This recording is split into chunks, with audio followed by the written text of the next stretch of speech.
fiquei sabendo agora que de 70 alunos há 2, 3 anos atrás, agora está em 160 alunos. É incrível o sucesso, e como a época está pedindo que a pedagogia Waldorf venha a cumprir o seu papel aqui na Terra. E da mesma forma são com os alimentos. Os alimentos biodinâmicos hoje no mundo não há suficiente. Sempre estão pedindo mais que a gente pode produzir. Ainda bem que as coisas estão mudando. É muito bom. E o Ricardo, então, que poderia ser o padrinho de todo esse movimento que está acontecendo aí, ele nos convidou para estar presente aqui.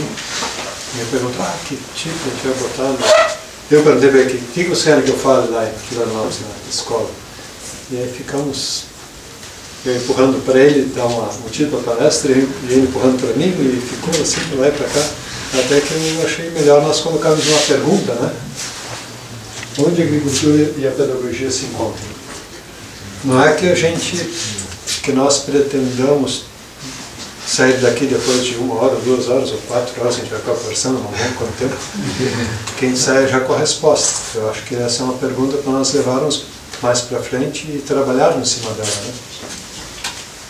E vocês têm a experiência da escola, alguns professores, alguns pais, quem mais que tem aqui que não é pai nem professor, né, convidado que está presente, e pode também ter algum conhecimento da questão da pedagogia, porque estudou, algum dia teve contato com uma escola, e eu com a parte da agricultura, então vamos ver onde é que a gente pode encontrar esse encontro. Né? Bem, vou me apresentar primeiro, sou João Batista Amadeu Folkman, engenheiro agrônomo e filho de artistas. O pai era violonista e pianista, e a minha mãe pianista também. E nesse lar, então, de músicos, eu nasci pequeno, escutava música na hora de dormir, o pai tocando violino, a mãe tocando piano, e eles já tinham em casa grupos de estudo de antroposofia. Meus amigos lá no dia da semana, à noite, que estudavam antroposofia lá em casa. Depois os irmãos mais velhos também estudavam, então eu tinha uma certa barbada com a antroposofia, não precisava ler os livros de Steiner, ficava conversando com meu pai, às vezes caminhando no campo, e ele ficava filosofando, parece que para ele gravar os livros que ele tinha lido, ele falava e eu ficava escutando. E aí com isso eu fui sempre muito preguiçoso para ler os livros de Steiner. Levaram anos para eu começar a me encorajar a ler. Talvez eu possa dizer que eu tenha começado com a agricultura biodinâmica primeiro, antes do que com a antroposofia. E depois um professor meu de agricultura biodinâmica disse, se um dia quiseres divulgar a agricultura biodinâmica, aí sim precisa estudar antroposofia. Não é possível tu divulgar a agricultura biodinâmica sem ter a base da antroposofia. Né? E com isso comecei então a me esforçar um pouco mais e comecei a ver sempre dentro do livro Steiner, parecia que eu já tinha escutado o que estava sendo lido ali. E isso eu já descobri em outras pessoas, parece que Steiner tira uma poeira que está na nossa memória só, né? Parece que ele traz uma coerência entre os assuntos todos. E aqui ele deixa uma frase para nós, né? Que talvez seja o motivo, há pouco eu tive reunido com os professores e tinham me perguntado, né, o que tem de diferente entre o alimento orgânico e o alimento biodinâmico. Então talvez aqui nessa frase a gente possa escutar um pouco o que Steiner fala. Né? Alguém quer ler para nós? Que alguém tenha uma boa leitura? Como, por exemplo, quem fez a abertura, né? Dulce que Precisa bem no fundo. Quer nos óculos? Não precisa bem. Ele é para perto esse aqui. Para perto. A alimentação hoje em dia já não proporciona a força necessária para o espírito se manifestar na vida física.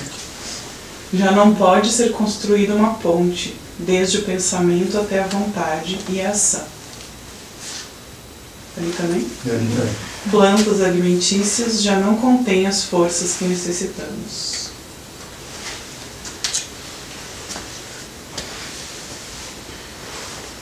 Então eu posso talvez trazer um pouquinho do que são os preparados, o que eles realmente fazem, ou como a gente elabora eles e depois como eles atuam, né?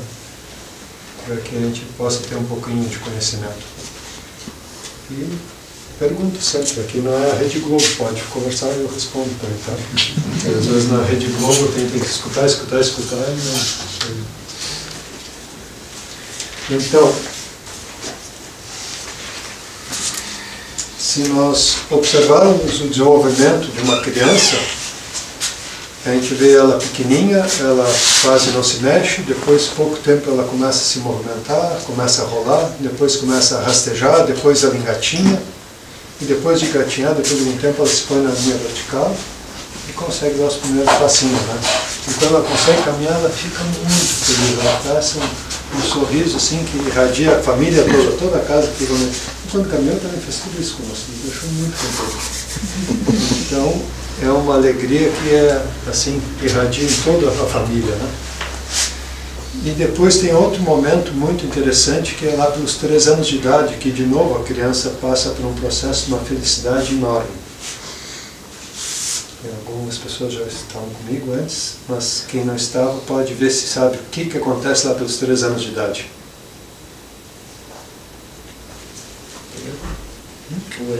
É, né? E assim, com 2 anos e 11 meses e 29 dias, ela diz: João fez isso, João fez aquilo outro. Aí quando faz 3 anos, ela diz: eu fiz isso. Bem aos 3 anos, mas próximo dessa data, né? Então, naquele momento que ele diz eu já vi crianças assim, eu tenho 5ª filha, né? De ficar dizendo eu. Então, também, de novo, é uma alegria muito enorme quando descobre a si mesmo dentro daquele corpinho, né?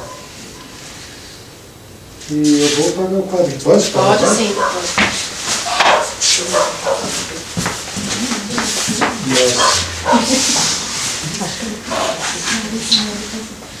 Vamos usar um pouquinho de quadro, né? Vou deixar as estrelinhas, ele não aparece. As estrelinhas são preciosas, eu acho que elas não podem ser.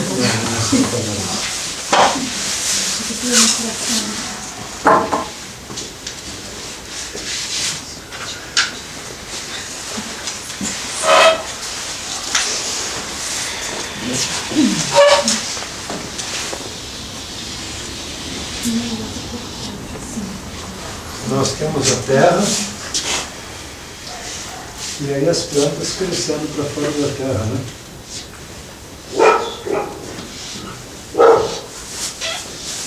É como se fosse uma projeção dessa linha central saindo para fora da terra.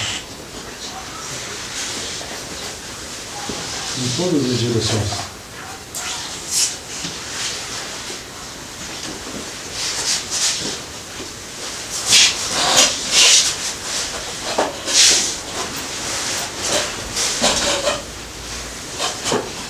O pasto que a vaca come, ele é uma plantinha dessas, né? É um pouco dessas projeções que estão saindo para fora da terra, dessa linha vertical que sai do centro da terra para fora.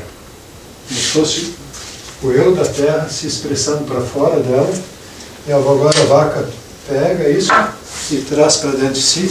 Como é que ela faz para comer? Ela morde assim o pasto? Quer que você vê uma vaca comendo? Põe a língua, né? Ela põe a língua e aí ela usa a língua contra os dentes de baixo, os incisivos inferiores, e vai cegando o pasto. E vai com vontade, e vai comendo, engolindo, com muita fome. E depois de algum tempo ela está com a pança bem cheia, e ela para e se deita, virada para esse lado aqui ou para esse outro lado? Ela deita para o lado direito e deixa a pança bem livre. Se ela deitar para o lado esquerdo, ela pode até morrer, ela não pode apertar o estômago, né? E aí ela vai regurgitar, e aí a gente pensa que ela vai acordar na hora que ela regurgita, mas ela de novo entra num sonho e começa a fazer um processo de maceração, um processo rítmico. Então toda aquela linha vertical agora entra para dentro da vaca, passa de uma temperatura bem baixa, que está lá no pasto, num dia como hoje, e vem para o torno de 38, 39 graus, já é um processo muito mais calórico, líquido, e um processo rítmico. Então ela começa a trazer um ritmo para aquele pasto, né, para aquele eu da terra, e depois de 40 vezes, 42 vezes que ela macerou com os dentes, não assim, mas ela foi movimentando. Alguém já viu alguém comer chiclete? Bom comedor de chiclete, quase. São os bons, os campeões comedores de chiclete, qualquer um. E aí a vaca, depois de fazer esse processo, ela volta a engolir, e passa para um estômago que os agricultores, por favor.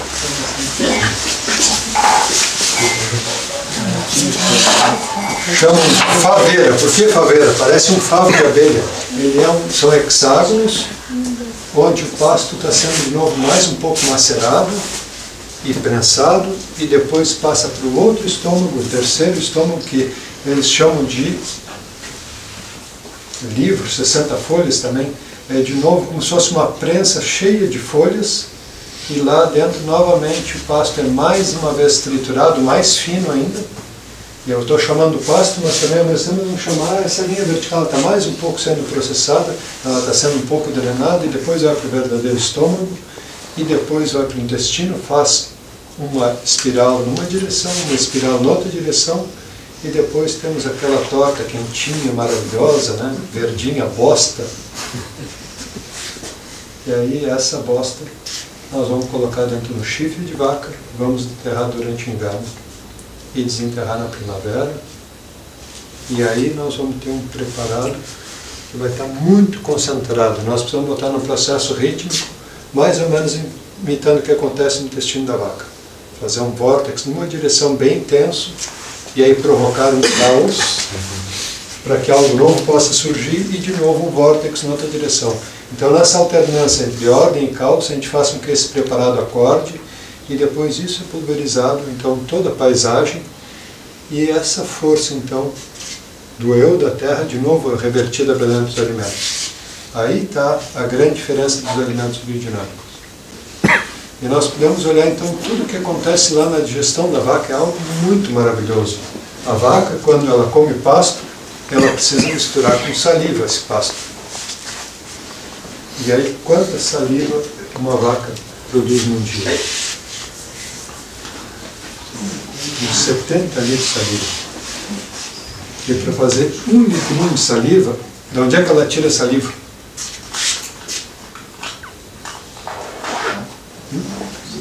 Do capim? Do sangue dela mesmo. Então passa numa glândula que tem aqui embaixo, e essa glândula filtra o sangue e produz saliva. Então, para produzir 1 litro de saliva, ela precisa que passe pela glândula 300 litros de sangue. 300 vezes 70, 21 mil litros de sangue passa por esse processo glandular aqui a cada dia. Só que a glândula, o sangue,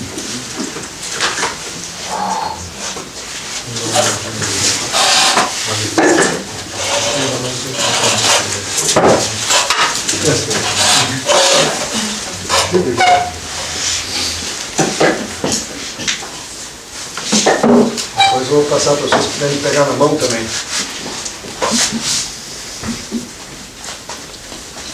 Esse sangue que passa pela glândula, ele depois segue o trajeto dele e anda dentro desse ossinho aqui que está dentro do chifre. E esse osso é cheio de sistema vascular, completamente. Se corta o chifre da vaca, chega a quebrar, se chega a cair, aqui sai muito, muito, muito sangue. É impressionante como é bem irrigado esse sistema todo. Então esse sangue vem até aqui e depois volta. Isso é como se fosse um fechar, né? Não permite que essas forças vão embora. Ele contém as forças, é como se fossem as nossas unhas, é um órgão de sensibilidade, o chifre, mas ao mesmo tempo também um órgão de contenção. É um fechar-se dentro de si mesmo. Podemos dizer que se a vaca não tivesse os chifres e os cascos, ela quase que ia explodir de tanta força que tem dentro dela. Quando ela come o pasto, tudo se concentra dentro dela. Se nós temos uma vaca que é moxa, o que é vaca moxa? Se não tem os chifres, o osso das testas dela chega a crescer como um queijo suíço. Se a gente corta, ele tem uma protuberância e ele é todo oco ali dentro. Tanto que essa força quer sair para fora. Então, essa contenção na vaca de chifre, a testa dela é bem reta e se contém. Então, aqui está esse órgão maravilhoso que, se nós olharmos as imagens antigas do Egito, mostra o faraó e atrás dele um disco de ouro, com a imagem do sol e 2 chifres de vaca desenhados lá. Então, já desde a época egípcia, já era percebido como um órgão solar. onde o sistema sanguíneo percorre, e veja a quantidade de sangue que passa aqui por dentro num dia. Em torno de 21 ml de sangue vai passar aqui dentro dos chifres da vaca, né? Como se ela estivesse percebendo tudo o que acontece lá na digestão dela. Porque esse mesmo sangue passa pela digestão toda e passa por aqui também. E esse mesmo osso, ele segue oco para dentro dos sinos. Quem já teve sinusite sabe que aqui a gente tem todo o oco por dentro, né? Só que a vaca, isso é muito mais desenvolvido, parece uma esponja de osso. Então quando ela respira também, ela sente o cheiro do pasto, ela está fazendo com que esse aroma passe por dentro do sistema sanguíneo e entre aqui, esse calor do ar entra aqui dentro e tende a tentar sair para fora. Quando ele sai para fora, ele espelha um pouquinho de gelatina, a gente poderia chamar, que é o material da nossa unha, é a queratina que vai formar o chifre. Então, ele é formado por camada sobre camada, então a tendência dele, com os anos, é ir crescendo devagarinho, cada vez uma camada nova vai surgindo por dentro dele mesmo. E é interessante, na Alemanha fizeram uma pesquisa de leite dado para crianças com alergia ao leite, né, de vacas de fazendas biodinâmicas que tinham chifre. E esse leite não fez mal às crianças. E leite de vaca mocho, de vaca que não come pasto biodinâmico, dá alergia nas crianças. Então o que tem aí? Tem mais alguma coisa para a gente estudar, né? Nós vamos nos concentrar no assunto desse preparado, porque vê que coisa maravilhosa é então todo esse sistema de digestão da vaca e como acontece todo o sistema circulatório dela, como se forma o chifre. Eu vou ver se consigo tirar a parte interna, que está com o ossinho dentro. Ricardo, tira para nós, Ricardo. Tem que bater com alguma coisa que sai. Esse aqui não sai, acho que não sai. Esse não sai, não tem. Eu queria mostrar a diferença de peso, mas não faz mal, eu tiro aqui então.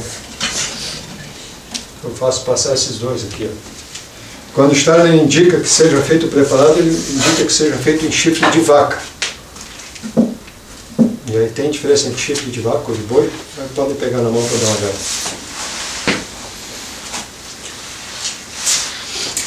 Esse aqui é um de boi, também pode passar para o pessoal dar uma olhada.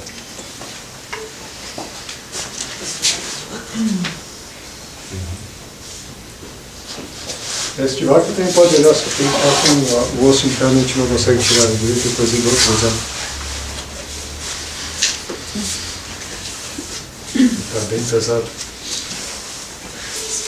Aqui dá para ver que ela tem os sinais dos partos. Cada vez que ela tem um terneiro, um bezerro, né? Ela marca no chute bem bonitinho. Então dá para você ver quantas crias a vaca teve.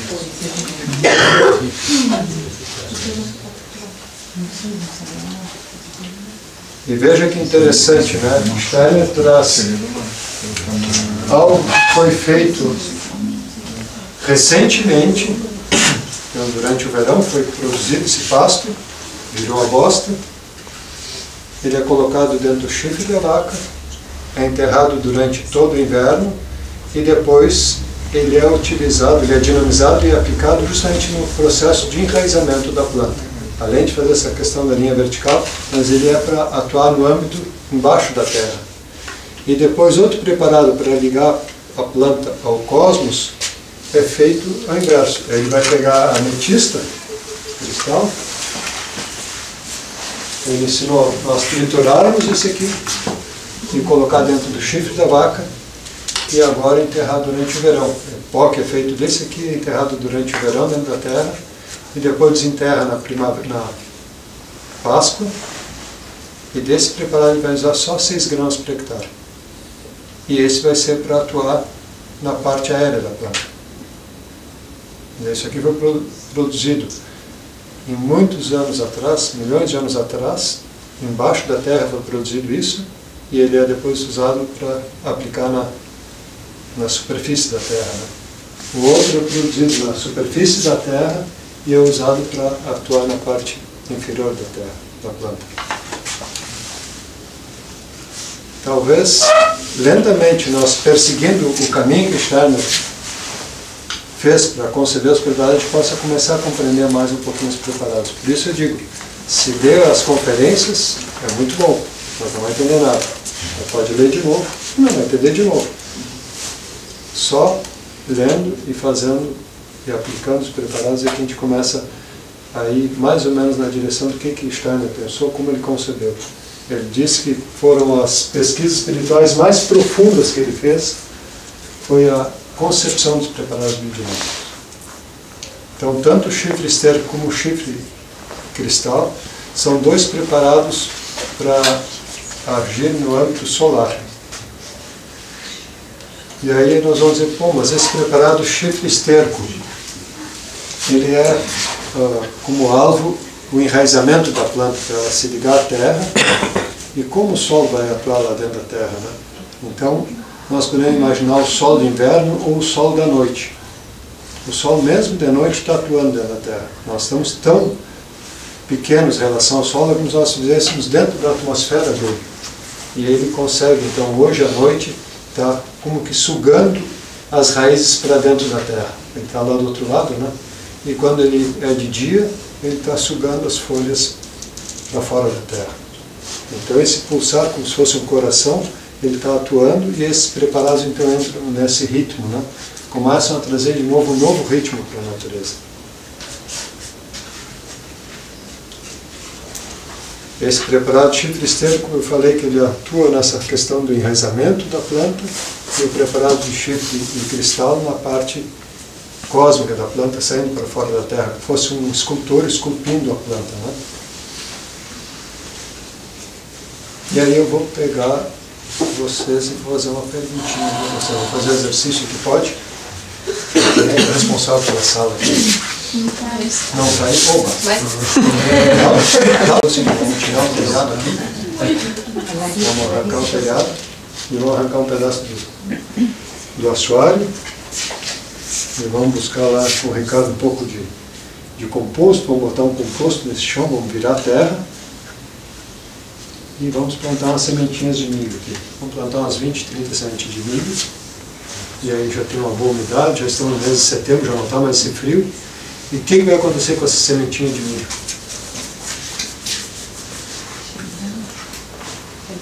Não é milho transgênico. Ela vai se encher de água, vai se encher de coragem, vai lançar uma raiz para dentro da terra e uma folhinha para fora da terra. Em forma de um cartucho, aquela folha, né?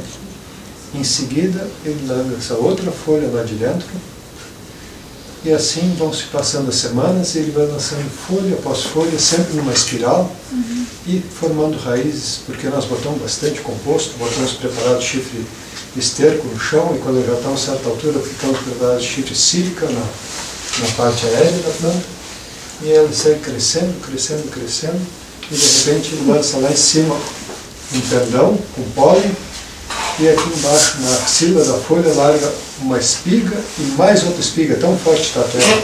E em cada espiga saem aqueles cabelinhos meio arroxados, meio lilás. E para que servem aqueles pelinhos, além de trancar nos dentes, para que mais serve? Captar o pólen. Captar o pólen, né? Outra pessoa diria para fazer um chá para os rins. Para a planta, o mais importante seria captar o pólen, quer dizer, para cada grão é necessário um pelinho, porque é um tubo onde o grão de pólen tem que entrar para fecundar e aí formar o grão, senão não forma o grão. E aí nós não vamos colher, hoje em dia é bom para uma sopa com esse frio, mas a gente vai deixar aquele milho verde lá, a gente não vai colher.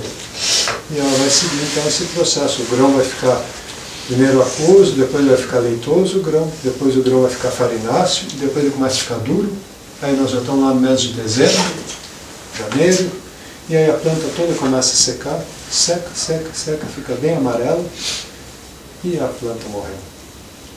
Mas ficaram muitas sementes, ficaram 600 grãos em cada espiga, tão bonitas são as espigas. E nós vamos escolher uma das plantas que a gente acha mais forte de todas, se a gente quiser, ou a média. Nós vamos arrancar uma planta dessa da terra com muito cuidado. Nós vamos chamar o pessoal lá da arqueologia para nos ajudar, para não deixar um fiapinho de raiz na terra e não deixar nada de terra presa na raiz. Tirar a planta inteirinha da terra. E aí nós vamos secar aquela planta no forno, vamos ter a planta bem seca, e aí nós vamos levar numa balança Vamos mandar vir uma balança lá da Suíça, né? Precisão, assim, perfeita. E nós vamos ter um peso. E desse peso que nós encontramos na balança, quanto por cento veio de matéria da Terra e quanto veio da atmosfera? Dá até para fazer um leilão aqui. O que o senhor imagina? Quanto de peso? Que veio da Terra e quanto veio da atmosfera, dessa planta de milho? Meio? Meio a meio. Vamos fazer um leilão aqui. Quem dá mais, quem dá menos?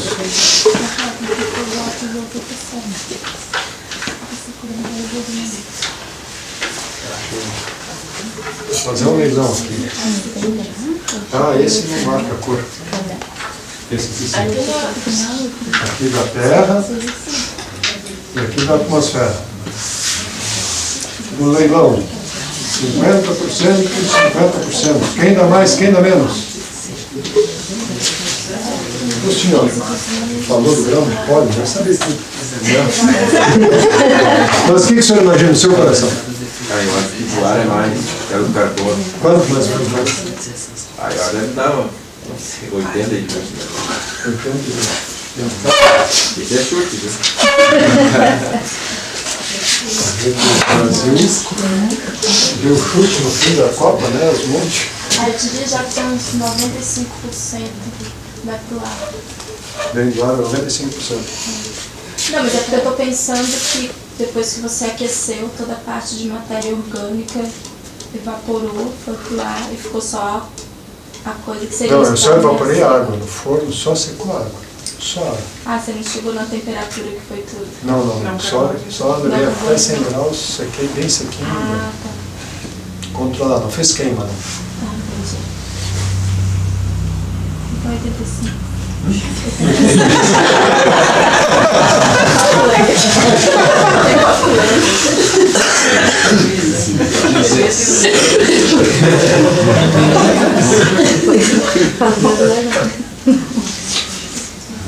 Esse chefe bonito. Bonito, né? Imagina aí. Eu estava pensando aqui, né? É bem parecido, mas acho que é mais da terra. Quanto mais tu acha?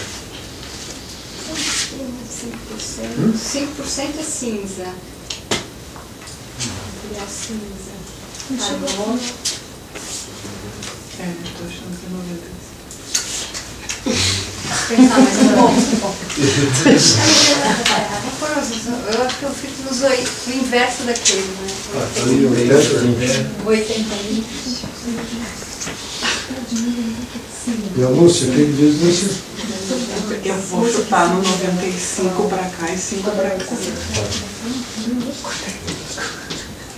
Olha, a Lúcia tem cada louco. Né?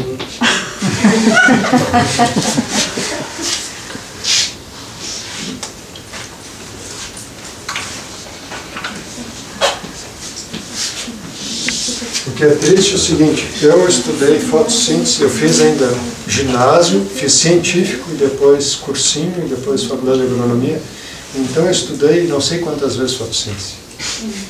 Eu tenho um monte de colega agrônomo que responde qualquer coisa dessa que está por aí. Ninguém responde isso aqui. Quando a plateia só já é de mais agrônomos, normalmente as respostas são muito mais terra Muito do que mais ar. terrena. Essa plateia aqui é a A primeira minha vez. formação materialista, eu diria 90, terra, água, 95. Eu não disse que eu sei. Impressionante como se estuda fotossíntese e agora o segredo que está dando fotossíntese a gente não estuda. Quer dizer que na hora de fazer a prova lá, é nos cobrado o seguinte, né? H2O mais CO2, aí tem um raio de luz do Sol aqui, e aí nós vamos ter C6, H12O6 mais O2 que evapora, então são 6 aqui. Então aqui tem que ter 6 e aqui tem que ter 6 também, fecha a conta, né? 6 carbonos. Então são 6 moléculas de água, 6 moléculas de gás carbônico, vão formar o primeiro produto sólido, que é a glicose, e evapora o oxigênio para nós respirarmos. Então, se nós formos analisar aquela planta de milho, ela tem glicose, é claro, depois tem algo um pouco mais complexo, frutose, ela vai ter amido também, que é um composto mais, uma cadeia carbônica mais complexa, e depois o resto da planta toda é celulose, e se a gente for estudar, então ela tem 97% dela é fruto da fotossíntese. A planta toda é formada de fotossíntese. E os minerais são 3%. É quem falou nas cinzas, né? Se tu queimasse aquela planta completamente, tu ia chegar a esse peso aqui. Sim, por isso que eu pensei. Queima completa. Então é isso que a gente tem que se dar conta, dizer que a planta é formada de cima para baixo. E aí quando a gente estuda a fotossíntese, a gente estuda os segredos e não compreende o que está mais estudando. Esse é o colapso da nossa mente, da forma de ensinar. Então quando nós estamos dentro da pedagogia Waldorf, quando nós ensinamos a fotossíntese para as crianças, não sei em que ano que ensinam, já tem que trazer isso muito claro para as crianças. E junto com a aula de pintura. Quais as cores que a gente vai usar? Azul, amarelo e vermelho. Azul e amarelo, só para começar a entender a fotossíntese. Só azul e amarelo, para plasmar o verde. E depois os agrônomos deveriam fazer o outono e estudar o vermelho. Como é o degradê no outono de uma folha de uva, né? Não tem na faculdade de agronomia aula de pintura, infelizmente.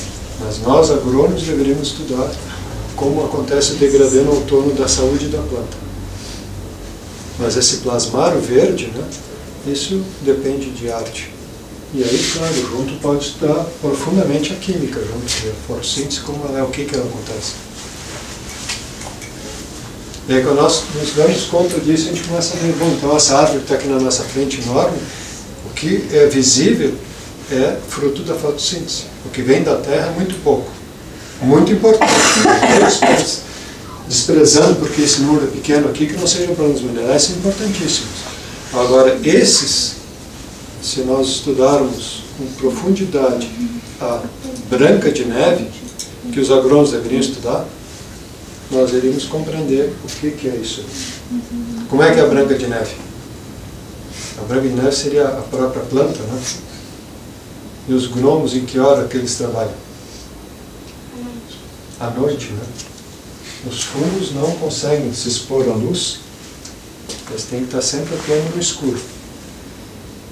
Então a Branca de Neve leva a luz para dentro da terra através dos açúcares, injeta açúcar no solo, e aí eles vão ter energia, força para poder ir lá arrancar os minerais e entregar os minerais preciosos para a planta. Os preparados biodinâmicos são comida para os seres elementais. Alimento para eles.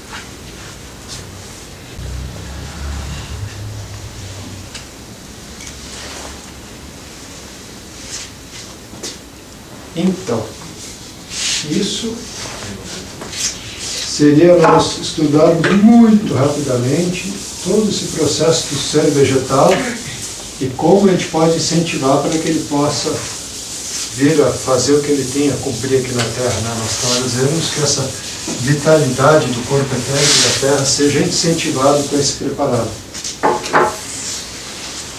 O hino Natureza é bem interessante, do Goethe, onde ele canta de uma forma maravilhosa, uma poesia, né? Todo aquele nascer e morrer da natureza, que ela é perfeccionista e caprichosa, e ela faz tudo sem que ninguém note, e que também deixa que os loucos a julguem, ele fala lá, né? E nesse processo da natureza, ela se renova ao morrer e recriar de novo. Ele fala entre a morte e vida, né, de Telemaco. É muito lindo esse hino à natureza do Goethe. Então, esse morrer e viver de novo, nós estamos então trabalhando toda essa questão da formação de matéria orgânica, de humus. Steiner disse que a única matéria realmente terrena é o humus. Sabe o que é o humus? Vão na mata ali, tirem um pouquinho as folhas que estão ali e pegam aquele solo escuro. Aquilo ali é o humus. E o humus é algo muito maravilhoso. O que ele consegue fazer com a água? Ele absorve 10 vezes o peso dele em água, como uma esponja. Se tem 1 quilo de humus, tu pode botar 10 litros de água e ele vai absorver aqueles 10 litros de água. Se tu tem um solo muito ácido, que é o caso do Brasil, Se tu aumenta em 1% a quantia de humus no solo, o pH do solo se torna meio ponto mais elevado. Para quem tem um pouco de agricultura, sabe que isso é muito maravilhoso. E as recomendações dos agrônomos é colocar calcário. O Steiner diz que o calcário ele é muito ávido por tudo, ele é muito egoísta, ele quer tudo para si. Então, quanto mais calcário a gente põe nas áreas agrícolas, os alimentos que saem de lá serão alimentos para tornar os seres humanos cada vez mais egoístas. Não, funcionou. Não? E o silício não, ele é pródigo, ele pega e se doa para todos. Hoje nós estamos conseguindo destruir o humus em toda a superfície da Terra. Um pela drenagem e outro pela adição de nitrogênio de fora do sistema agrícola. Sabe um pouco de história do nitrogênio?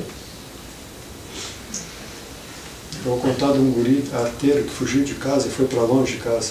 Pegou um barco e se foi parar lá na China. Faz tempo isso. O Marco, aquele italiano, aquele Marco Polo, sabe?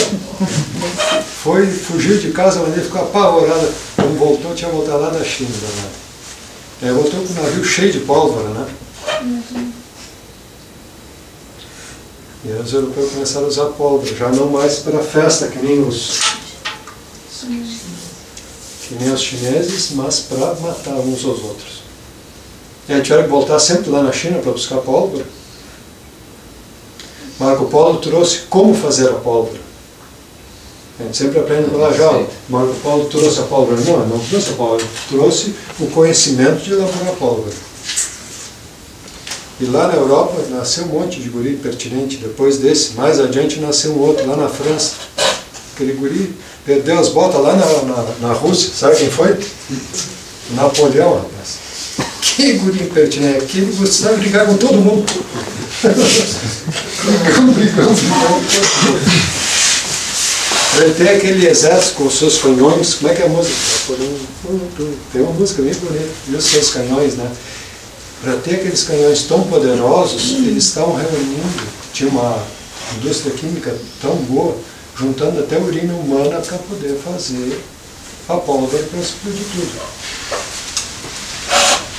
E depois os alemães resolveram brigar com todo mundo 2 vezes. Na primeira vez, para conseguir ter sucesso, a Primeira Guerra Mundial era muito confortável. Todo mundo pegava um barco, vinha aqui no Chile, cavocava entre as pedras ali no Chile, pegava o guano e levava para a Europa para poder matar uns aos outros. Vê que trabalho, né? Mas fazia isso, acredita?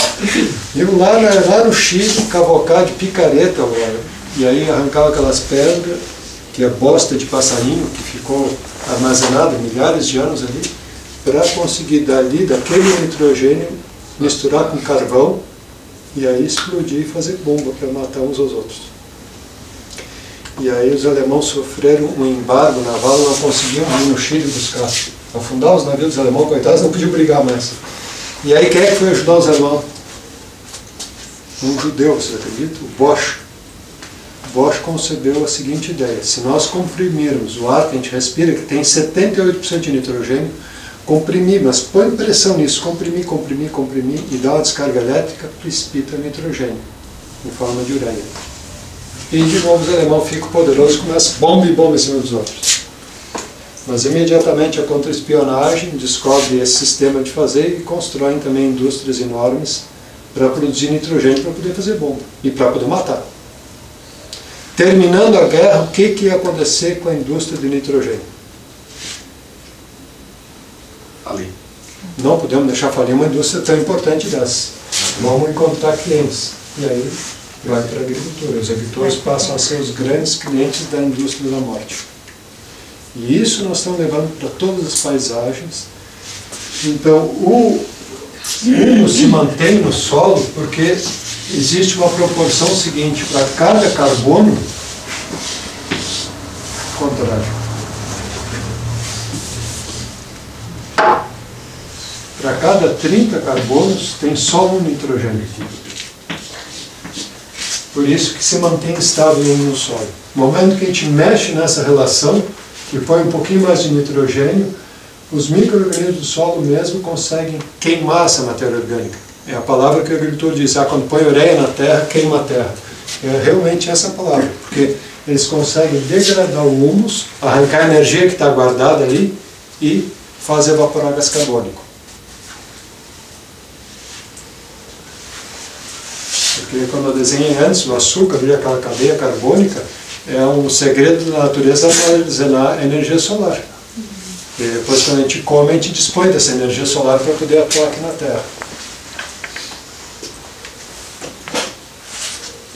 Então, esse humus que está guardado lá é um material arqueológico, a gente poderia falar, que foi armazenado durante muitos, muitos anos no solo, e agora, com a forma que a gente está fazendo a agricultura, nós estamos diminuindo de uma forma espantosa. Em todas as superfícies da Terra, o humus que tem, como se fosse uma pele da Terra, esse humus é toda ela, né?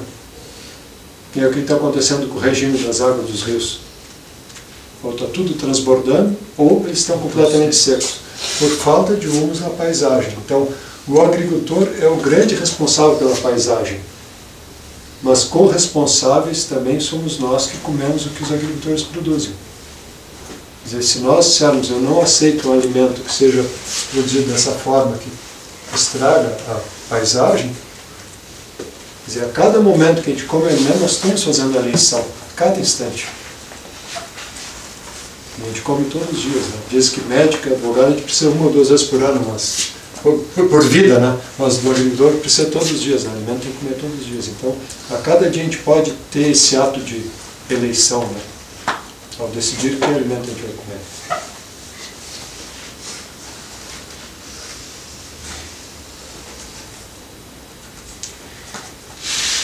Então, eu vou desenhar rapidinho aqui para a gente não parar o andamento.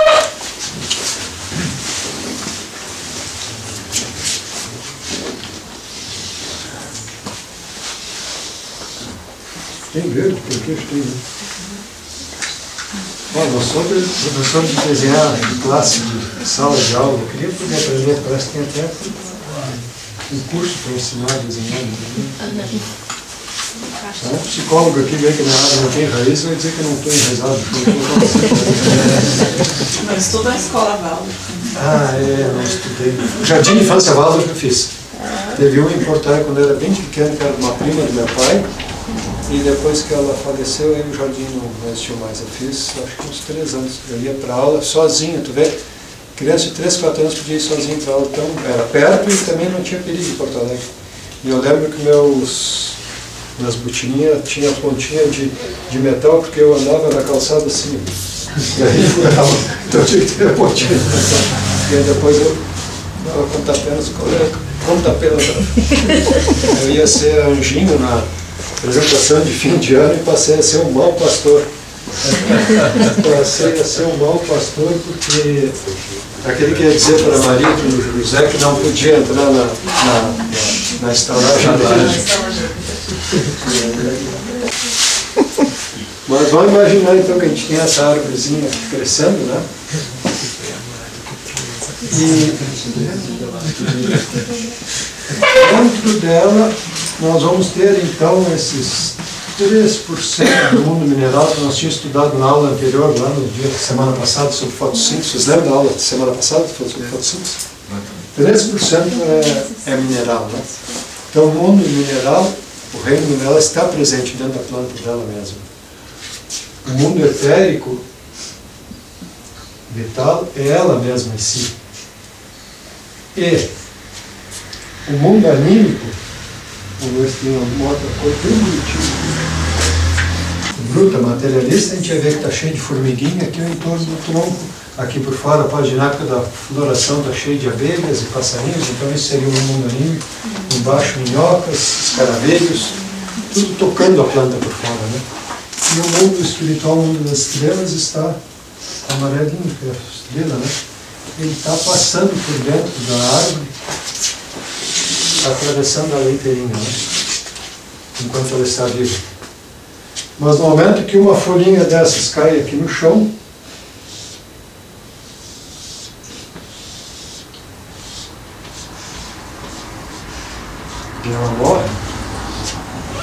tendência seria com que essas forças se separassem, né? O mundo mineral voltar em direção ao mundo mineral, né? O corpo vital dela ir embora também, para o seu âmbito do campo etérico da Terra como um todo, o anímico se afastar e das estrelas também se afastar, e isso se degradar essas forças. Para manter essas forças coesas, então, de novo, lá dentro da pilha de composto, tem a pilha de composto bem bonita aqui. Aqui, o Steiner ensinou a trazer força, não, essa folhinha de composto de árvore a gente não deixasse aqui, mas levasse ela para dentro da pilha de composto. E aqui dentro da pilha de composto, então, colocasse um pouquinho de folhas, um pouquinho de camomila, bem no centro um pouquinho de urtiga, no outro lado um pouquinho de carvalho, no outro lado um pouquinho de dente de leão, e por cima de tudo isso aqui fizesse uma aplicação de valeriana, faria com que essas forças que eu falei antes se mantivessem coesas durante esse processo de morte, para formar a substância de novo do humus. O Einstein disse que a Terra como um todo ela está envelhecida, ela está tendendo a se perder nas suas forças. Então, para manter essas forças coesas, esses preparados das plantas vão ajudar nisso aí, né? Folhas, a camomila, a ortiga, dente de leão,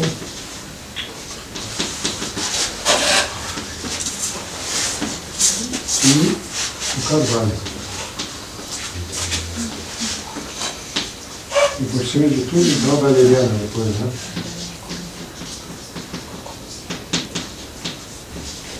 Se antes eu tinha falado que o preparado de chifre esterco e chifre cristal são a atuação solar direto sobre a planta, agora nós temos de novo ação solar através do seu reflexo sobre esse processo de morte.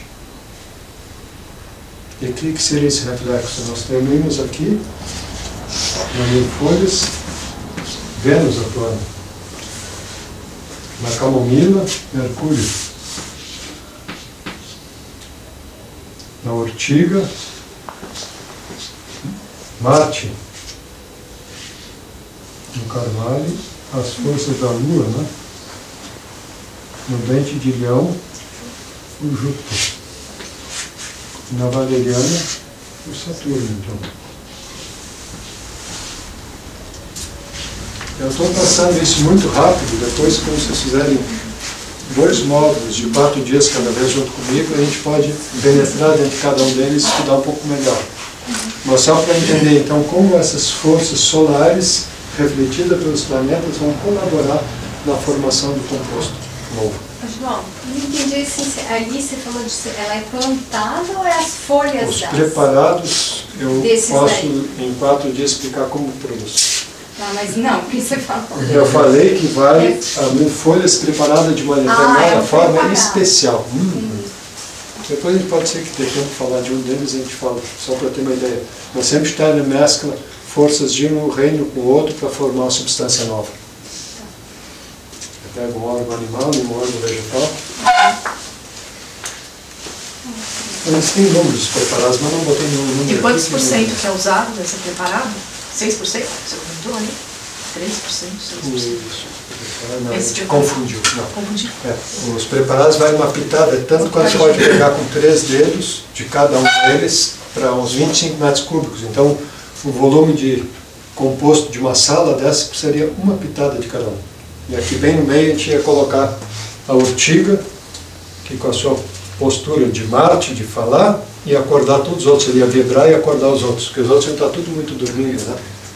Então ele ia lá cutucar um pouquinho a folhas, ia cutucar aqui um pouquinho a camomila, aqui desse lado ia estar dente de leão, ia cutucar o dente de leão, e lá ia estar o carvalho e ia fazer eles acordarem. E fechando tudo como fosse um couro, ia estar o Saturno, a valeriana, mantendo esse processo calórico, desse corpo calórico, não perder tudo, né? Fechando isso tudo. Eu tinha falado antes às professoras sobre uma lagarta. Não? Uma lagartinha, ela come a folha, ela é bem pequenininha. Primeiro, já viram uma lagarta recém-eclodida? Alguém já viu? E a borboletinha põe um ovo, né? E do ovo nasce uma lagartinha, você já viu? Muito pequena. Ficam todas juntas, pequenininhas. Ou muitas, quase de dupla para poder ver. E depois ela vai numa folhinha e começa a comer, e a cada dia a gente vê que ela vai engordando e crescendo, crescendo, crescendo. E ela poderia, que tivesse já bem grande, já pronta, não adulta, mas já bem gorda, ela poderia cair no chão e alguém esmagar ela e morrer, e ela ia apodrecendo. Ou ela poderia seguir fazendo o seu casulo. Agora a Lúcia não pode responder. Como é que a lagarta faz o casulo? Quem estava na aula antes não pode responder. Como é que a lagarta faz o casulo? Tu não estava na aula. Ah, tu estava. Eu já vi uma lagarta, ela vai passando assim, e vai fazendo assim o casulo por trás. E vai se fechando, se fechando. Ela mesma vai passando. Sai pela boquinha assim, né? O fio, e ela vai fazendo uma lemniscata, sempre em formato de um 8, ela vai fazendo e tecendo o seu casulo, sempre em formato de um 8. Ela vai, depois que está pronto o casulo, ela mesma se desmancha toda, ela fica quase como um creme, e depois começa a formar uma imagem nova. E essa imagem nova que começa a surgir, inicialmente, os anticorpos da própria lagarta tendem a destruir esse novo que está surgindo. Mas lentamente o belo vence e algo surge de novo lá dentro. E aí surge uma borboleta. Então, uma pilha de composto, recebos preparados, é como se fosse uma transformação de uma crisálida de uma borboleta. E quando não leva a pilha de composto, então seria só uma putrefação mesmo. Por isso que aquela pilha de composto lá está cheirando tão bem. Quem é que não está aqui? Gustavo. Não, era o Diego. Por isso que aquela pilha de composto está tão cheirosa, ela está faltando os preparados. Né? Fedorento. O fedor não pode ter na agricultura, tem que ter cheiros, aromas, isso sim.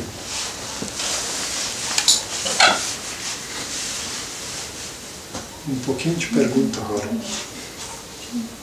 Já sabem tudo de biodinâmica, vocês também, né? Esses cheiros, então, eles se... indicam que algo está mal. Quando tem fedor na agricultura, tem alguma coisa errada. Tipo? Mau manejo de matéria orgânica. Então, se tu tem proporções, uma pocilga muito grande, tu tem 5.000 porcos sendo criados aqui, é claro que vai dar cheiro muito ruim, porque está vindo muito milho, muita soja, não sei de onde, e criando aqui um problema ambiental terrível. Né? No momento que o organismo agrícola está fechado em si próprio, né? Talvez para ter 5.000 porcos, tu ia ter então uma propriedade de 10.000 hectares, ia ter um pouco de porco aqui, um pouco lá, aí está bem. Então essas discrepâncias de concentrar coisas num lugar só, que é o grande problema. Né? Não há possibilidade de transportar carbono, é muito caro. Nós temos que fazer com que a ciclagem dos nutrientes fique no organismo agrícola. Então, Steiner, pela primeira vez, traz esse conceito de organismo agrícola e de independência de fertilidade do solo. Isso é algo muito importante na questão da economia agrícola, da economia do país. Isso naturalmente também restringe a questão da escala, né? Você tem escala ali... Ou ela se torna muito inteligente, muito eficiente, né? Existem propriedades grandes com biodinâmica e estão manejando bem. Pode ter propriedade sendo mal manejada, mas em algum tempo ela vai dar problema. Ou nós pensamos os projetos para daqui 300, 400 anos, ou não vai dar certo. Tanto as fazendas biodinâmicas quanto as escolas Waldorf. Nós temos que, quando tem muito problema, começar a pensar ela, como é que ela vai ser daqui 400 anos. Aí as coisas se acalmam.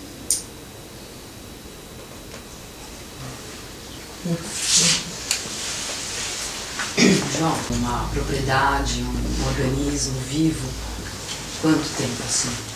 Sei que o tempo da natureza é um tempo diferente, mas...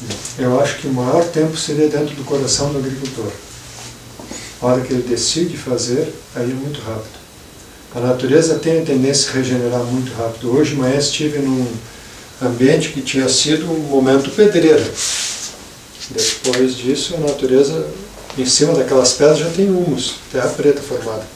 No meio daquelas pedras agora já tem humus aqui. A natureza mesmo, ela tende ainda a se regenerar.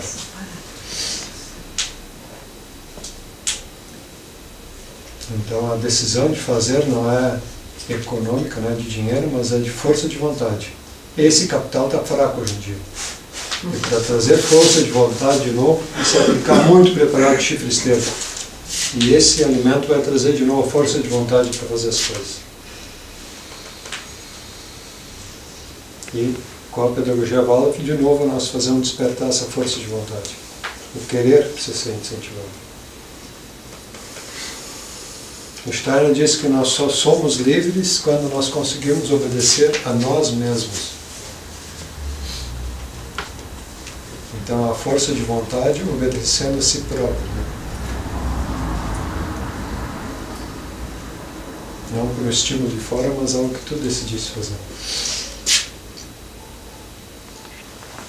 É que o agricultor também, ele está refém desse nitrogênio, né? Ele é escravo disso tudo, né? Ele não tem por onde sair, hoje em dia, né? Importantíssimo está dizendo agora. Eu sou colega de todos os agricultores. Eu tenho o maior carinho por todos os agricultores que plantam arroz ao redor da minha propriedade lá. Estou muito amigo deles, converso com todos eles, porque eu realmente sei tudo o que aconteceu. Quer dizer, só tinha a possibilidade de tomar financiamento do Banco do Brasil se tu comprovasse com o projeto a compra de insumos modernos. E aí tu teria acesso ao crédito. Aí vem um agrônomo do órgão governamental trazer a orientação para dentro da propriedade que tem que usar aqueles insumos. Ele é vítima de um processo. Então a agricultura biodinâmica vamos chamar que é a agricultura da cura da terra. É a nossa missão cultural mudar isso. E não é com briga que a gente vai conseguir. É com exemplo, e com boa vontade, com força de vontade, e dando as mãos de uma forma muito cristã, não formar uma elite de produtos orgânicos. Steiner não disse que era a agricultura biodinâmica, disse para o prosperar da agricultura essas substâncias são a solução. É devido a isso que o produto sai com preço tão alto? Não, a questão de precificação é complicada.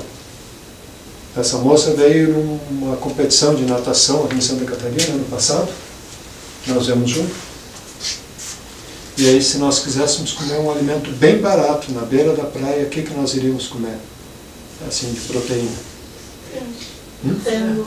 Frango? Como é possível o frango ser mais barato que o peixe, que é puxado de dentro do mar, tirado escama e frita e põe um pouquinho de sal, e o frango é mais barato que isso. O frango teve alguém plantando soja, outro plantando milho, um caminhão transportando para a indústria para secar o milho, armazenar o milho, e depois leva para outra indústria para triturar o milho, misturar com soja, misturar com mais cálcio, não sei o que mais. Aí vai ter a ração, que é pelletizada, vai num caminhão, leva para uma granja onde uma família escrava está 24 horas disposta a cuidar se dá muito frio, muito calor nos pintinhos, recebe aquela comida com o bico que foi cortado para não escolher, e com a luz acesa o dia inteiro, com um pouquinho de arsênico para ficar nervoso e comer bastante, e não precisa mais botar hormônio. Hoje tem arsênico na comida do frango, e ele come, engorda. Quando sai da faculdade de agronomia eram 42 dias que o frango está pronto, hoje são 28 dias, ele sai entra no abatedouro com 1,8 kg e depois prontinho, pendurado lá. Como é que é o ser humano? É um bípede sem penas. Então aquele frango é um ser humano. Que peso ele tem depois de estar o franguinho ali pronto para ser congelado? Depois tirou a tripa e a pena. Ele entrou com 1,8 kg. Ele entrou com 1,8 kg, com penas, vivo e tripa. Aí tira as tripas, tira as penas, e aí nós temos ele pronto já no pacotinho no supermercado. Que peso ele tem? 1,200. Pois é, a mágica é a seguinte, ele está com 1,900 kg. Mais. 1,900 kg. Cadê a mágica? Hormônio. Não. Eles injetam uma gelatina de proteína de soja com 300 agulhas em cada peça e aumenta o peso. Mágica. E aí chega aqui na beira da praia o franguinho assado mais barato do que o peixe. Então nós estamos com discrepâncias de valores que a gente não entende mais nada. Né? Se eu for meu comprar... questionamento era sobre a questão que você estava falando sobre...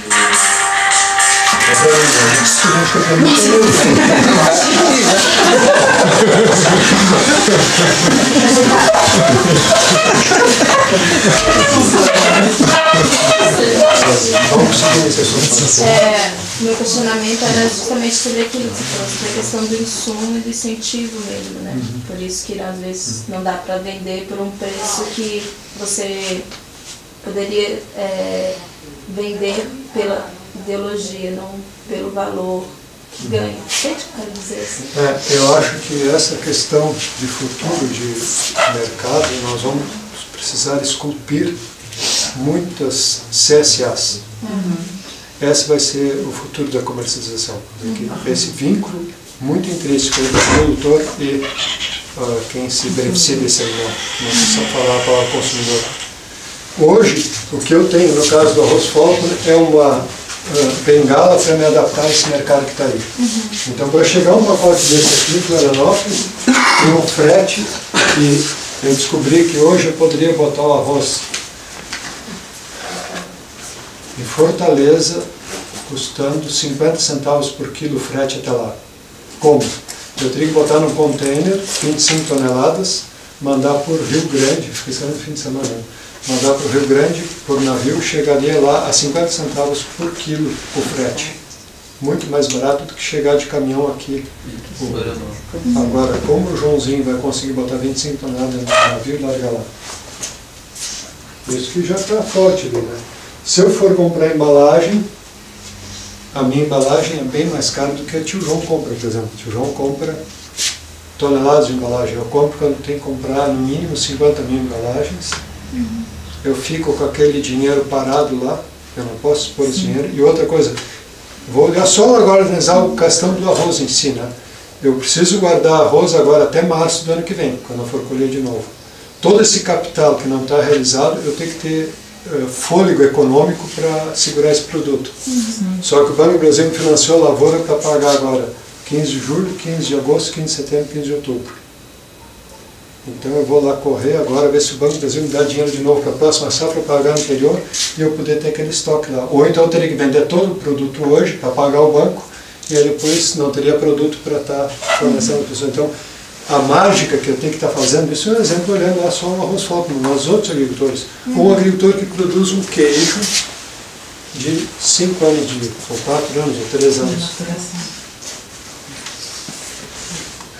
Então, nós vamos ter que construir outras formas de relações e compreender mais como é que isso aí é. E é como às vezes tu vai tentar explicar como essa escola é tão cara para o meu filho. O que é caro? O que nós estamos dispostos a ter, nos dedicar a fazer existir ou não? O brego de barato.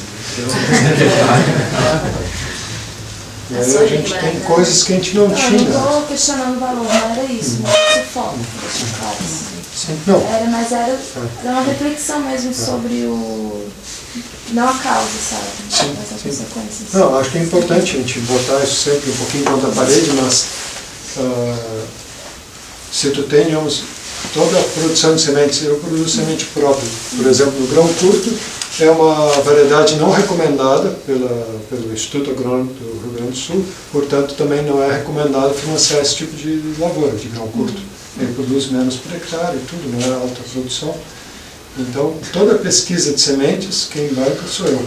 Né? Toda pesquisa de fertilidade do solo é o agricultor que está pagando, enquanto que a outra, adubo químico, tem um subsídio escondido fomentando.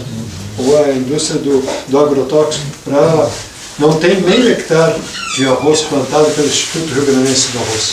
Não tem meio hectare para descobrir alguma coisa. No entanto, tem muitos hectares sendo plantados com tudo quanto é agrotóxico, ano após ano, e pesquisando, dizendo esse fungicida, dizendo esse inseticida, e tudo com dinheiro do próprio arroz. De cada saco de arroz, hoje, acho que é 50 centavos, vai para o Instituto do Rio Grandense do Arroz. Para estudar só agrotóxico. Então, o custo da pesquisa para a agricultura orgânica está todo nas costas do agricultor e o conhecimento também. Acho que o problema não é só também na questão do valor direto que a pessoa tem, mas também o problema maior é que é má distribuição de renda, quer dizer, né? A pessoa, o salário é sempre baixo, as pessoas não têm, porque um produto desse, por exemplo, que se fosse vender na Europa, seria em euros, 3 euros, né? Para a renda das pessoas que tem lá, um produto, 3 euros para pagar por uma qualidade de um produto desse não representa nada. E para a gente aqui, devido a essa má distribuição e a gente não ganhar o que deveria pelo trabalho que a gente faz nos outros setores, né? Então tem, acho que esse valor relativo, né? O que é caro e o que é barato. Meu pai, ele dizia o seguinte, então, quando eu era criança, a colheita de arroz lá era feita por um torno de 20 homens, mais ou menos. Hoje tem uma colheitadeira que faz serviço até de 50 homens. Aqueles 50 homens deveriam estar atrás de um violino, de um trompete, então os seres humanos deixam de fazer aquele esforço físico, mas deveriam então passar por uma atividade bem humana mesmo, né? Ou poder pintar, ou coisa assim. Então a gente não está dando esses luxos que vamos chamar de luxo, mas esse crescer humano que as pessoas merecem, né? Isso acho que não leva nada, tem que agora começar a fazer algo melhor e tentar mostrar outra forma. É até um encontro, então, da pedagogia com a agricultura está aí. Talvez comece a surgir essas coisas. Boa noite. Boa noite. Desculpa o atraso. A gente não sabia onde que era a palestra. A gente foi lá para o Anabá. Nós fomos lá no Anabá, achamos que era lá. Aí depois a gente foi para a Uniário. Por que não nos chamou? Nós tínhamos que falar. Amanhã vai ter nas Sagres, né? Amanhã a gente vai nas Sagres, então. João, como que você vê esse processo do crescimento da agrofloresta agora, pensando nessa questão sustentável? Você acredita que isso é um caminho? Olha que pergunta bonita que surgiu hoje. Pode repetir, por A favor. pergunta, repete, por favor, dá o microfone para ela aí. Não, esse crescimento da agrofloresta, né? Eu estou perguntando para ele se ele acha que esse é um caminho, pensando na questão sustentável, já que é um ciclo, né? Essa questão do humus, uma autoprodução, um manejo, é toda uma vida ali inserida, né? Sem o homem estar tendo que colocar muito insumo. Eu escutei um depoimento de um agricultor de, acho que São Lourenço ou Pelotas, eu não tenho certeza, mas na região sul do estado do Rio Grande do Sul. Ele já trabalha com agricultura orgânica há uns 20 anos. Ele começou usando esterco de galinha comprado de fora. Depois de 4 anos ele viu que a terra dele estava virando uma miséria e parou de comprar esterco de galinha e começou a trabalhar só com o humus que ele produzia mesmo. E foi indo muito bem o projeto dele. E ele conseguiu um projeto piloto de frutas. Ele já tinha algumas frutas plantadas, ele tem algumas cítricas plantadas já de 3, 4 anos, a campo aberto, e ele fez um projeto piloto com 700 árvores junto com as cítricas, né? E já está no 3º ano o projeto dele. No 2º ano ele tirou de dentro do sistema 15 metros cúbicos de lenha, quer dizer que ele exportou carbono dentro do sistema.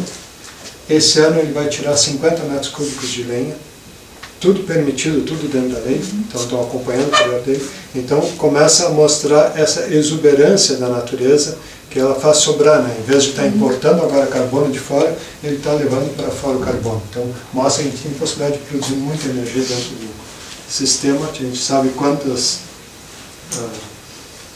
quilocalorias vem por metro quadrado do solo para nós, e a planta que a gente está produzindo necessita muito menos que isso. E quanto que as plantas se ajudam. Então, isso, para o nosso clima tropical, é o grande sucesso, né?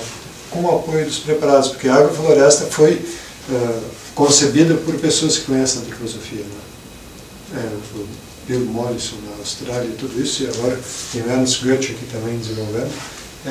Assim, a grande trunfo nosso é cuidar da paisagem junto, claro que sim. Agora, existem alguns cereais que não podem ser cultivados dentro da agrofloresta. No caso do arroz, ele precisa de sol pleno, trigo, milho. Mas é claro que o milho pode ser consorciado com leguminosas, então tem muita criação a ser feita, muita pesquisa, muito trabalho de campo e construção junto com os agricultores de conhecimento. É muito maravilhoso. João, o seu sistema de arroz, ele é integrado com o que mais? Com búfalos e gado bovino. Então, no inverno, os animais pastoreiam a área e no verão, então, é arroz. E aí vem algo muito interessante. Vamos imaginar em 1983, o João, recém-formado em agronomia, né? Vou fazer agricultura biodinâmica. Só que eu não sabia nada. E aí eu imaginei, bom, para fazer uma agricultura biodinâmica, tem que, no mínimo, ter a rotação de culturas. E aí eu queria que o banhado, coitado do banhado, que quer sempre ser úmido, que ele ficasse bem seco para eu plantar soja e milho em rotação com arroz. E aí eu queria drenar tão bem para que o milho pudesse enraizar, ou que a soja pudesse enraizar, e aí eu ficava lutando contra o banhado. Um verão chuvoso como esse, o meu sucesso era nenhum. Porque o milho ficava amarelo, a soja não conseguia produzir. Quem plantou soja no banhado na minha região ali perdeu tudo esse ano. Então eu ia contra o banhado. E a única cultura que copia o que o banhado quer ser é o arroz. E aí tu olha áreas que estão sendo cultivadas na Espanha, na Itália, 300 anos de arroz sobre arroz. E aí tem um projeto piloto que está sendo desenvolvido na Malásia, tem outro no Japão, que tem em torno de 7 mil anos de arroz sobre arroz. Eles ainda não chegaram à conclusão, mas todos os anos plantando arroz estão dando. Está dando a pesquisa. O arroz cria um ecossistema próprio, que são realmente monoculturas, porque tu olha aquele vale, ele é completamente cheio de arroz. São pequeníssimas famílias, uma em cima da outra, mas se tu olhar, a paisagem está completamente tapada de arroz. E no ano que vem tem arroz de novo, e no outro ano arroz, e no ano passado também era arroz. Sempre arroz. Então, ele tem uma habilidade de filtrar nutrientes que estão dissolutos na água, de captar nitrogênio do ar. Ele é uma planta muito maravilhosa e sobra muito. Nós temos o cultivo de arroz. Dizem que não seria monocultura, seria monocultivo. Aqui, lá tem monocultura. Por que eu digo essa diferença em monocultivo e monocultura? Eu tive a felicidade de ser convidado a uma palestra na Coreia do Sul, e lá vi que eles têm a capa de chuva feita de quê? De palha de arroz. O sapatinho, sandalinha feita de palha de arroz. O telhado da casa feita de palha de arroz. O vinagre feito de arroz. Eles fazem também uma cerveja de arroz. Eles chamam de wine rice, vinho de arroz, mas é cerveja na verdade. Então tem toda uma cultura de saber viver junto com aquela planta, e tem os coletores de arroz também, que esses dias na filmagem. Então é algo muito ligado a eles. Tem variedades de arroz que tem a possibilidade de ser quase igual ao leite da mãe materna, que é o moti, e a única palha que é usada para fazer tatame. Então tem as palhas do arroz, que é para isso, que é para aquele outro. 70 mil variedades de arroz diferentes no mundo. Arroz aromático, arroz extra longo. É um mundo, um universo enorme, enorme, enorme. Aí é cultura. Agora o que se faz ali no Rio Grande do Sul é monocultivo. É isso que eu ia perguntar, se você consegue fazer uma rotação, por exemplo, com arroz, mas com as variedades. Com as variedades. Se já fizesse um efeito também sobre o solo. Anteontem, não lembro que dia, poucos dias atrás, o Juarez estava lá em casa comigo. O Juarez também é um plantador de arroz, trabalha no biodinâmico, vende na feirinha. E nós vimos justamente conversando sobre isso, né? Que tem algumas variedades de arroz que elas precisam que entre outra no meio, né? É um arroz que é um pouco dengoso, o tal do formosinha, é um grão curto, ele é produtivo, mas é dengoso. Ele precisa de condições boas. E tem um outro arroz que chama farroupilha, tem tudo a ver com os gaúchos, né? Uma planta desse tamanho alta, produz muito pouco por hectare, mas produz um monte de palha. E depois dele tu pode botar uma variedade que é muito produtiva. Ele produz muita palha. E a gente entra numa seara de um assunto, vamos sair um pouquinho do arroz, vamos falar sobre qualquer cereal do mundo. O que aconteceram com os cereais, com a produtividade, digamos, entre 1920 e até hoje? A produtividade. Aumentou. E como foi possível de sucesso? Por quê? Concentrando o amido e baixando a qualidade. Concentrando a amido e baixando a qualidade da criança. Concentrando a amido. Não só isso, também é o seguinte, nós tínhamos estudado, vocês faltaram a aula da semana passada, nós estávamos estudando fotossíntese aqui. Lembra lá na fotossíntese que a planta capta então o gás carbônico do ar e aí ela consegue fazer glicose. Agora, desse carbono que ela capta com a fotossíntese, ela antigamente mandava 90% desse carbono ela mandava para a palha e 10% desse carbono mandava para o grão. As variedades modernas de milho, trigo, arroz, elas mandam 20% desse carbono para o grão e 80% para a palha. Então fica muito menos carbono dentro do sistema agrícola. Será que isso em 300 anos é melhor para aquele ambiente, para aquela paisagem? Será que é melhor para o agricultor ter alta produtividade? Ou será que é melhor que fique mais carbono dentro do sistema agrícola? Eu recomendo assistir um filme de 1946, Fahrenheit, um filme francês, foi filmado durante a época da guerra, durante um ano inteiro na França, né? E é de uma propriedade rural, é maravilhoso o filme. E ali a gente vê que os tratores naquela época eram os bois e as vacas de leite. E para eles era muito importante que tivesse muita palha, porque aquela palha era a energia para os bois poderem trabalhar. E não interessava que o grão fosse tão produtivo. Hoje tem o trator, então pode sair bastante carbono do sistema agrícola. Se fica mais carbono no sistema agrícola, tem mais energia para os gnomos poderem trabalhar a terra.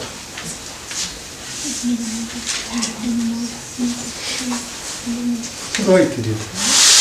Você tem muitas aves lá, muitos maçaricos, assim? Pois é, sobre aves. Aliança dos pastiçais. Observadores de pássaros vêm observar pássaros no pampa e começam a ver essa maravilha que é, e eles veem os humedais, as áreas úmidas, e ficam encantados e tudo, e aí começam a ver que existe lavoura de arroz. E aí começam a querer saber que impacto faz a lavoura de arroz na paisagem, né? E aí eles contratam então a Fundação de Zoobotânica do Rio Grande do Sul para fazer estudo comparativo. E eles pedem fazer um estudo comparativo entre uma lavoura orgânica, uma biodinâmica e uma com veneno. E esse é um trabalho maravilhoso. Lá são encontrados 246 diferentes tipos de pássaros. Um dos lugares com a maior diversidade de pássaros do mundo. Um dos motivos é justamente porque esse rapaz que falasse que tem o passaporte canadense, se você sabia, o maçarico vem do Canadá e eles vêm lá dentro da nossa propriedade. Então, nós temos essa possibilidade de ter pássaros de clima frio e pássaros de clima tropical, por isso tem tanta diversidade de pássaros. E depois nas outras lavouras já bem menor o número de pássaros, a diversidade, né? E a quantidade também. E aí nós aprendemos um monte. Cada vez que um dos pesquisadores fazia as suas observações de manhã cedo na hora da reunião com os funcionários, fazia o seu relato. E aí o das aranhas fez uma pergunta para nós, que eu vou perguntar para vocês. Que altura uma aranha consegue voar? A aranha voa? Voa. Eu sou testemunho. Elas chegam no barco. Chegam no barco voando as aranhas. Vão parar no mastro. 17 metros de altura. 10 mil metros de altura uma aranha voa. Elas fazem balonismo. Tu tá lá em cima no Himalaia, tá passando aranha. Então a gente... nós tornamos as coisas muito bonitas que a gente prende dentro da nossa cabeça, as aranhas, e na verdade elas vêm por tudo quanto é lugar. A gente não faz ideia como o mundo é super dinâmico e a gente quer aprender tudo muito, muito, muito. Depois teve um estudando as libélulas.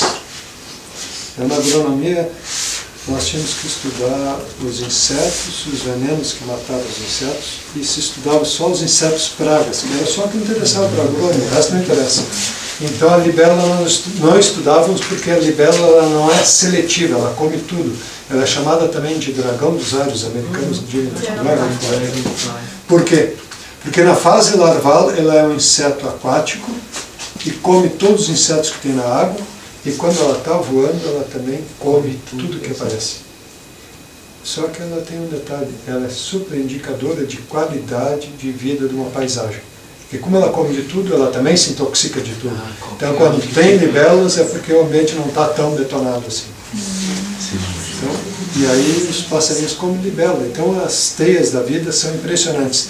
E tem estudos, então, comprovando, como lá em casa, que onde se trabalha com agricultura biodinâmica, a ecologia é um pouco mais ativa, mais diversa, do que até nos próprios lugares que são de conservação. Porque onde está um pouco conservado, como lá no Itaim, aquela palhada fica lá e aí é uma pequena produção de biomassa. Agora, onde há atividade humana, há uma produção de biomassa maior, um bom manejo. Né? Mas é importante os ambientes não tocados também, muito importante. Está no momento que tem a ver, e as abelhas que tanto morrem. Né? Na verdade, a pergunta nem formulei, mas como tem tudo a ver, né? Tem um filmezinho muito bonito sobre as abelhas, um filmezinho suíço, onde o velhinho conta da história que o avô dele contava para ele, que também era ímper, era produtor de abelhas também, de mel, e ele dizia o seguinte, que as abelhas ajudam as plantas a fazer amor. Que coisa linda, né? E elas colhem todo o amor que tem na propriedade rural para formar um mel. Morrendo de falta de amor.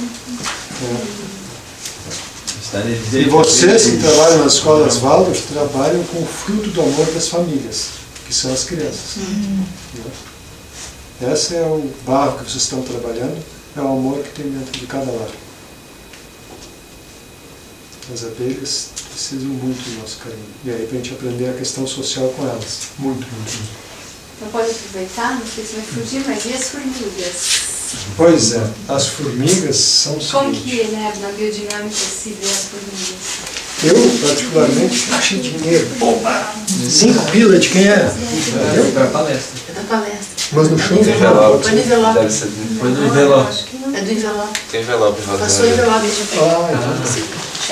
Então, as formigas, eu enxergo o formigueiro parecido lá dentro da terra com a barriga de uma vaca. Não parece a barriga de uma vaca, aquela pança cheia de capim?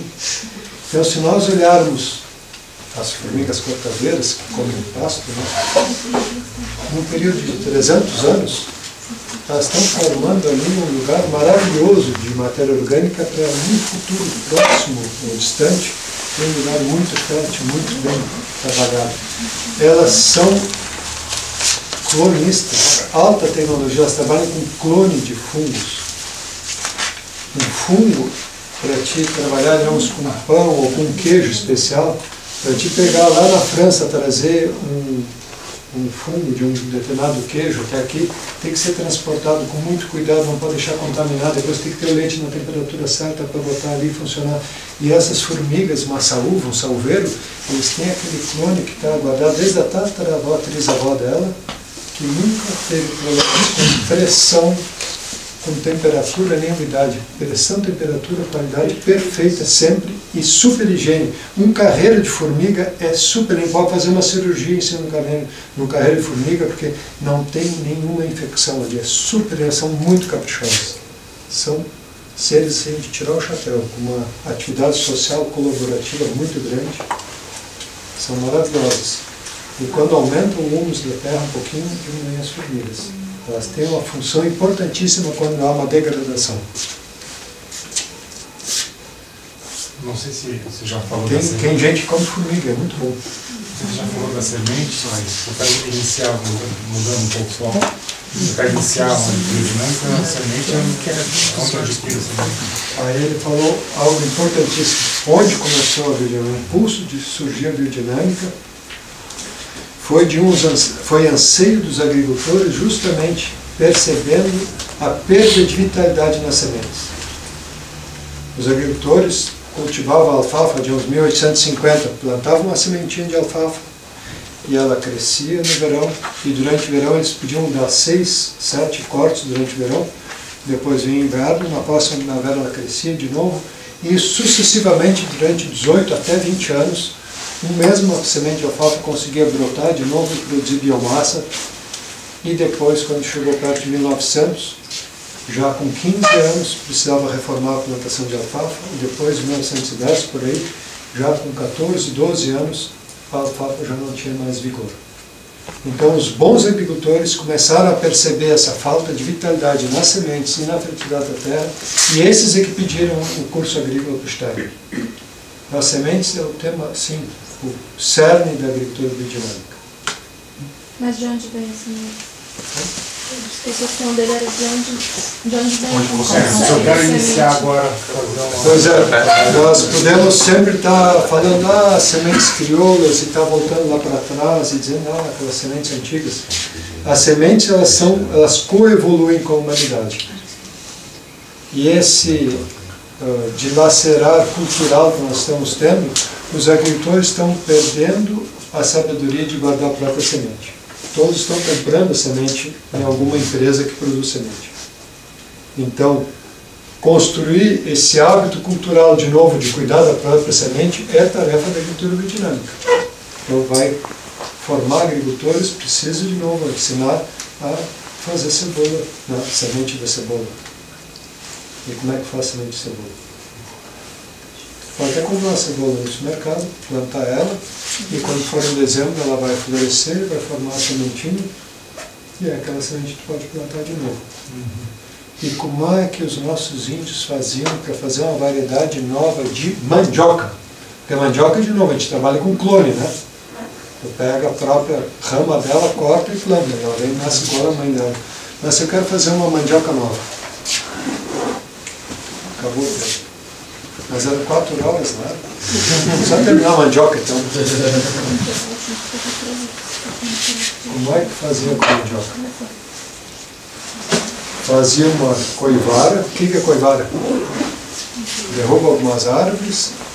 Normalmente era na capoeira que eles faziam isso, né? Junta os galhos em forma de uma serpente. E a serpente era exatamente o negativo do zodíaco, a parte escura do zodíaco era o formato dessa serpente. Aí põe fogo na coivara.